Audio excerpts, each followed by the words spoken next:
नमस्कार विद्यार्थी मित्रांनो, इयत्ता 11वी कलासाठी शैक्षणिक वर्ष 2020-21मध्ये कोविड-19च्या पार्श्वभूमीवर ऑनलाईन अभ्यास करीत असताना इयत्ता 11वीच्या राज्यशास्त्राच्या पाठ्यपुस्तकातील पहिला भाग राजकीय संकल्पना. राजकीय संकल्पनामध्ये राज्य, स्वातंत्र्य, समता व न्याय अशा प्रकारच्या राजकीय संकल्पनांचा आपण अभ्यास करणार आहोत. जेव्हा राजकीय संकल्पनांचा अभ्यास आपण करत असतो तेव्हा त्या राजकीय संकल्पनांचा परिचय होणं अत्यंत आवश्यक आहे. जेव्हा आपण राज्य ही संकल्पना लक्षात घेतो तेव्हा राज्यसंस्थेची निर्मिती कशा पद्धतीने झाली याबाबतची माहिती लक्षात घेत असताना सर्व विद्यार्थ्यांनी समजून घ्यायचं आहे की राज्यसंस्था अनेक समाजसंस्थांच्या माध्यमातून निर्माण झालेली आहे. समाजसंस्था जी निर्माण झालेली आहे या समाजसंस्थेमध्ये अनेक छोट्या छोट्या संस्था आहेत. मग त्यामध्ये कुटुंब संस्था आहे, विवाह संस्था आहे, धर्मसंस्था आहे, शिक्षण संस्था आहे. या ज्या सर्व प्रकारच्या संस्था आहेत या सर्व प्रकारच्या संस्था मानवाच्या मूलभूत गरजांच्या माध्यमातून निर्माण झालेल्या आहेत. अन्न, वस्त्र, निवारा या मानवाच्या मूलभूत गरजा आहेत. या गरजा पूर्ण करण्यासाठी प्रथम ज्या संस्था निर्माण झाल्या त्या संस्थेपैकी एक संस्था म्हणजे कुटुंब संस्था होय. कुटुंब संस्था निर्माण करण्यासाठी विवाह संस्था निर्माण झाल्या. कुटुंब संस्थेला एका विशिष्ट धर्माच्या चाकोरीत ठेवण्यासाठी धर्मसंस्था निर्माण झाल्या. या धर्मसंस्थांना योग्य प्रकारचं शिक्षण दिलं जावं यासाठी शिक्षण संस्था निर्माण झाल्या. अशा अनेक संस्थांच्या माध्यमातून समाज संस्था निर्माण झालेल्या आहेत आणि या समाज संस्थेवर नियंत्रण ठेवण्यासाठी समाज संस्थेला कायद्याच्या चौकटीत बांधून ठेवण्यासाठी राज्यसंस्था अस्तित्वात आलेली आहे. तर या राज्य संकल्पनेचा अभ्यास आपण इयत्ता 11वीच्या राज्यशास्त्राच्या पाठ्यपुस्तकात करणार आहोत. विद्यार्थी मित्रांनो, स्वातंत्र्याची जी संकल्पना आहे, स्वातंत्र्य, समता आणि न्याय ही राज्याची आदर्श मूल्ये आहेत. कोणतंही राज्य आदर्श केव्हा असेल हे आपण लक्षात घ्यायचं आहे की त्या राज्यव्यवस्थेमध्ये प्रत्येक नागरिकाला स्वातंत्र्य मिळालं पाहिजे. त्या राज्यव्यवस्थेमध्ये प्रत्येक व्यक्तीला समतेची वागणूक मिळणं आवश्यक आहे आणि त्या राज्यव्यवस्थेमध्ये न्यायाची संकल्पना, न्याय अंमलबजावणीमध्ये आला पाहिजे. तरच ते राज्य आदर्श आहे असं म्हटलं जाऊ शकतं.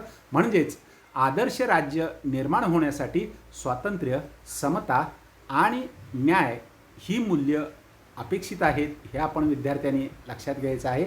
एक देशाचे नागरिक म्हणून जेव्हा आपण विविध गोष्टींचा विचार करतो तेव्हा नागरिक आणि देशाचा संबंध खरोखरच आहे का याचा जेव्हा विचार केला जातो तेव्हा आपण सर्वांनी लक्षात घ्यायचं आहे नागरिक आणि देशाचा अत्यंत जवळचा संबंध आहे.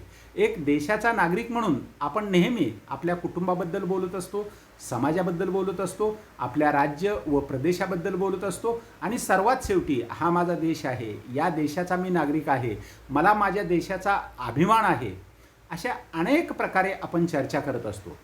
त्यातील काही सामाजिक व काही राजकीय संस्थेशी संबंधित आपण बोलत असतो. सामाजिक संस्था या समाजातील असणाऱ्या सर्व व्यवस्थेला एका उंचीवर नेऊन ठेवण्याचा प्रयत्न करतात. तर राज्यसंस्था कायद्यानुसार राज्यकारभार कसा करावा या दृष्टिकोनातून प्रयत्न करत असतात. जेव्हा राज्यसंस्थेचा विचार केला जातो तेव्हा राज्यसंस्थेमध्ये संसद, मंत्रिमंडळ, न्यायमंडळ या सर्व संस्थांचा समावेश होतो.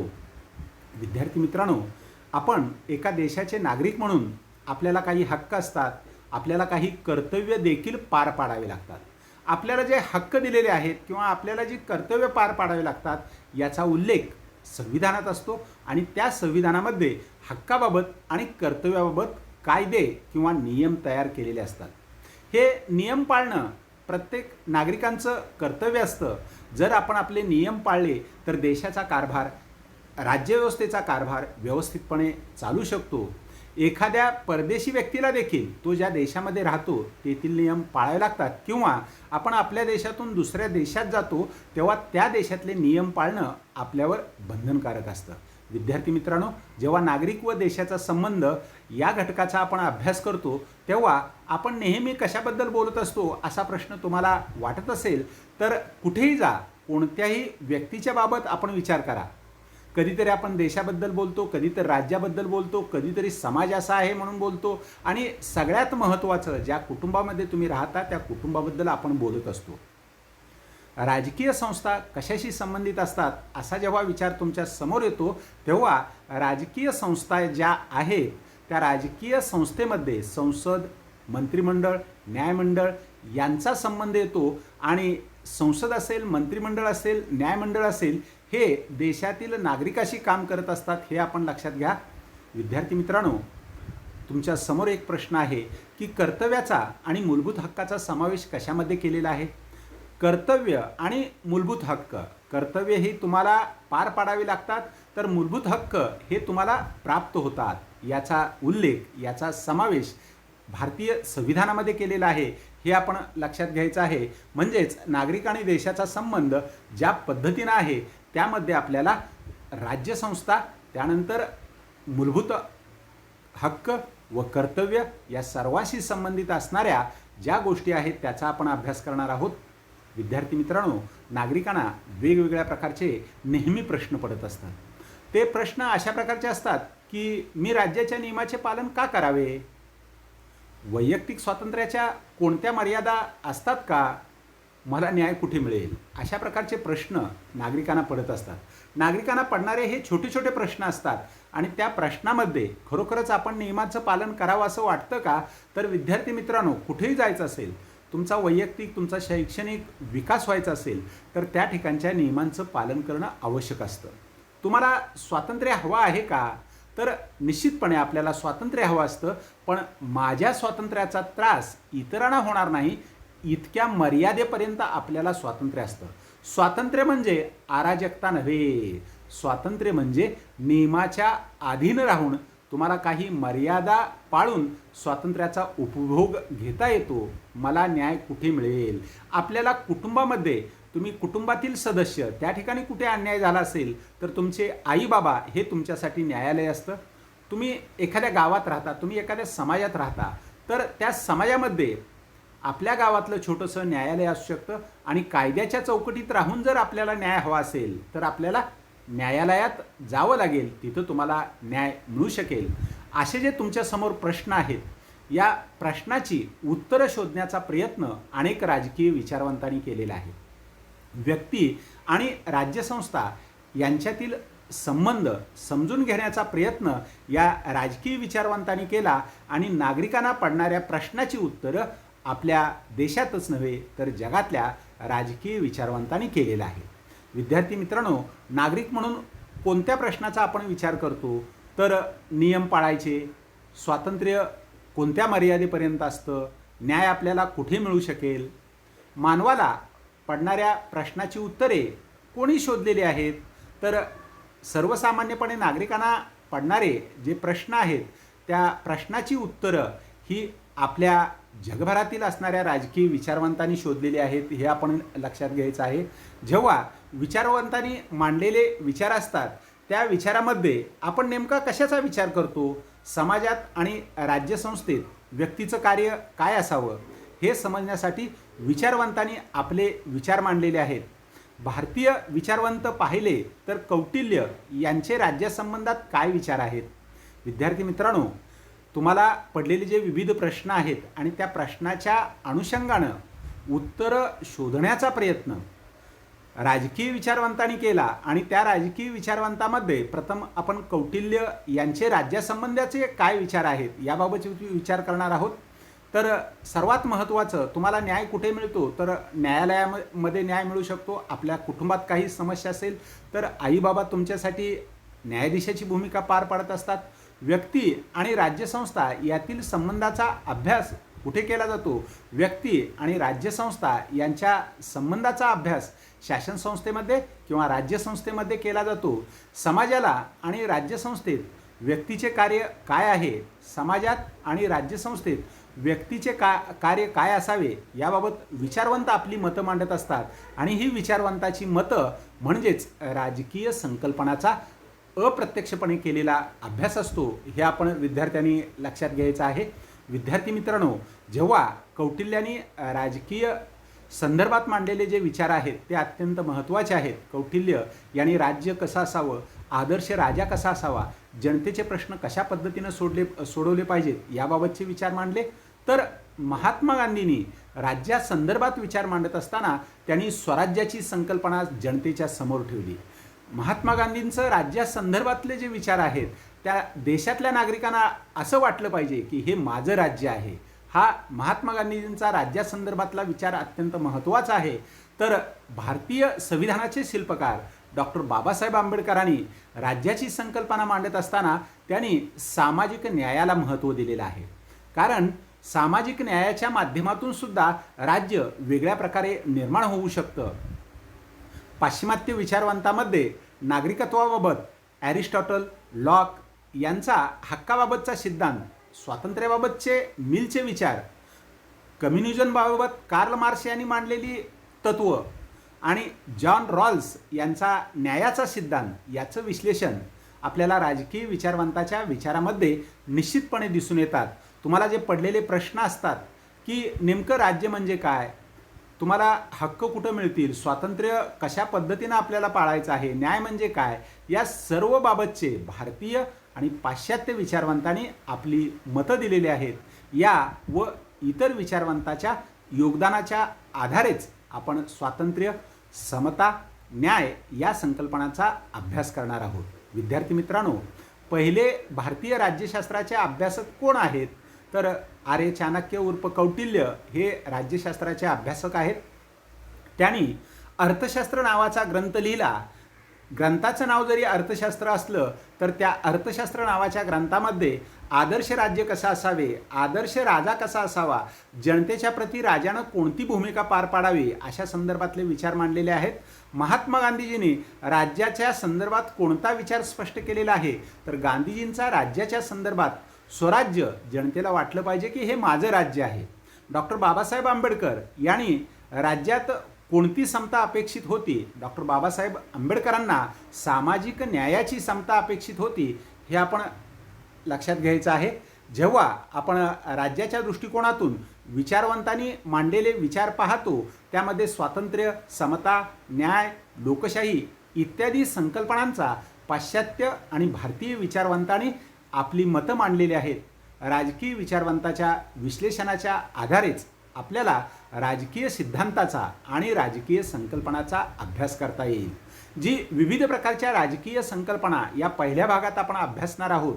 त्यामध्ये राज्य आहे, स्वातंत्र्य आहे, समता आहे, न्याय आहे, लोकशाही आहे, या सर्व संकल्पना समजून घेत असताना राजकीय सिद्धांताचा आणि राज्यशास्त्रज्ञांनी मांडलेल्या विचारांचा अभ्यास करणं आवश्यक आहे. विद्यार्थी मित्रांनो, या विभागामध्ये आपणास काही महत्त्वाच्या राजकीय संकल्पनाचा अभ्यास आपण करणार आहोत. त्यामध्ये प्रामुख्यानं स्वातंत्र्य, समता, हक्क, न्याय, राष्ट्र, राष्ट्रवाद अशा प्रकारच्या संकल्पना आपल्याला अभ्यासायच्या आहेत. या भागातील 3 प्रकरणं जी आहेत ती 3 प्रकरणं पुढील प्रकारे आपल्याला दिसून येतील. या भागातील पहिलं प्रकरण आहे राज्य.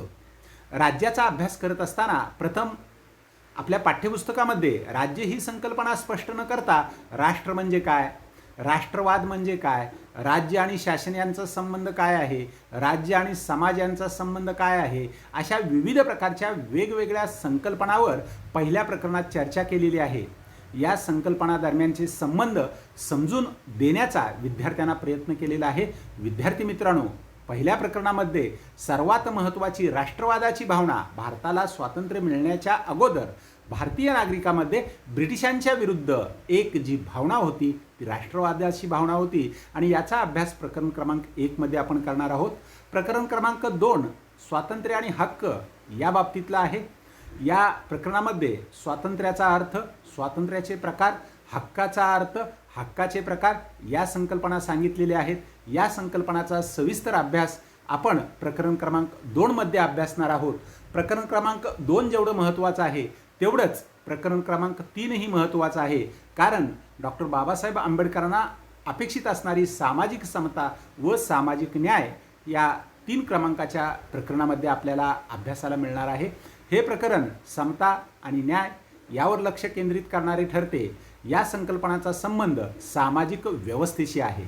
आपण समाजामध्ये विविध प्रकारच्या विषमता पाहतो आणि त्या विषमतेच्या माध्यमातून जी समता अपेक्षित आहे त्या समतेचा आणि समतेवर आधारित न्यायाचा अभ्यास प्रकरण क्रमांक 3 मध्ये आपल्याला पाहायला मिळणार आहे. विद्यार्थी मित्रांनो, स्वातंत्र्य व हक्क या संकल्पनातून आपणाला काय समजणार आहे? स्वातंत्र्य आणि हक्क या माध्यमातून तुम्हाला तुमच्या वैयक्तिक विकासामध्ये स्वातंत्र्याचं महत्त्व काय आहे आणि मूलभूत हक्काचं महत्त्व काय आहे हे समजणार आहे. समाजव्यवस्थेशी कोणत्या संकल्पनांचा संबंध आहे? विद्यार्थी मित्रांनो, समाजव्यवस्थेशी समता आणि न्याय या संकल्पनांचा संबंध आहे. भाग 1 मधील राजकीय संकल्पनांची नावे सांगा. भाग 1 मधील असणाऱ्या ज्या राजकीय संकल्पना आहेत त्यामध्ये स्वातंत्र्य, समता, हक्क, न्याय या संकल्पनांची नावं सांगता येतील. जेव्हा हा संपूर्ण भाग आपण अभ्यासतो तेव्हा हा भाग अभ्यासत असताना तुमच्या समोर पडणारे जे प्रश्न आहेत ते प्रश्न आपण नेहमी कशाबद्दल बोलत असतो? राजकीय संस्था कशाशी संबंधित असतात? कर्तव्य आणि मूलभूत हक्क आपल्याला कुठे पाहायला मिळतात? एक नागरिक म्हणून कोणत्या प्रश्नांचा विचार आपण करतो? मानवाला पडलेल्या प्रश्नाची उत्तरं राजकीय विचारवंतांनी कशा पद्धतीनं दिलेली आहेत? व्यक्ती आणि राज्य यांचा संबंध कसा आहे? आपणास न्याय कुठे मिळू शकेल? व्यक्ती आणि राज्यसंस्था यातील संबंधाचा अभ्यास कुठे केला जातो? समाजात आणि राज्यसंस्थेत व्यक्तीची भूमिका काय असेल? पहिले भारतीय राज्यशास्त्राचे अभ्यासक कोण आहेत? महात्मा गांधींनी राज्याचा कोणता विचार मांडला? डॉक्टर बाबासाहेब आंबेडकरांनी सामाजिक न्यायाची संकल्पना कशा पद्धतीनं मांडलेली आहे? आपण कोणत्या संकल्पना पहिल्या भागामध्ये समजून घेणार आहोत तर त्यामध्ये स्वातंत्र्य, न्याय, हक्क, राष्ट्र, राष्ट्रवाद अशा प्रकारच्या संकल्पना आपण समजून घेणार आहोत. राजकीय सिद्धांत कशाच्या आधारे अभ्यासले जाणार आहेत? राजकीय सिद्धांत राजकीय विचारवंतांनी मांडलेल्या मताच्या माध्यमातून आपण अभ्यासणार आहोत. विभाग 1 मध्ये एकूण 3 प्रकरणं आपण शिकणार आहोत. स्वातंत्र्य आणि हक्क या संकल्पनाच्या माध्यमातून व्यक्तींचा विकास कशा पद्धतीनं होतो हेही आपण समजून घेणार आहोत. विद्यार्थी मित्रांनो, हा जो पहिला भाग आहे राजकीय संकल्पनांचा अभ्यास, हा अभ्यास करत असताना या उपघटकात आपणास काही शंका असल्यास आपण फोनवरून संपर्क साधायचा आहे. जर आपण हा अभ्यास उपघटक यूट्यूबवर पाहत असाल तर कमेंट्समध्ये लिहावे. आपल्या कमेंट्सना कमेंट्स बॉक्समध्ये जरूर उत्तरं दिली जातील. विद्यार्थी मित्रांनो, आपण आपले कुटुंब ही जबाबदारी सर्वांनी पाळा. घरी राहा, सुरक्षित राहा आणि मिळालेल्या वेळेसाठी जास्तीत जास्त अभ्यासासाठी त्या वेळेचा वापर करा. कोविड-19चे आपण नियम पाळा. कोविडची बाधा टाळा. घरी राहा, सुरक्षित राहा. धन्यवाद.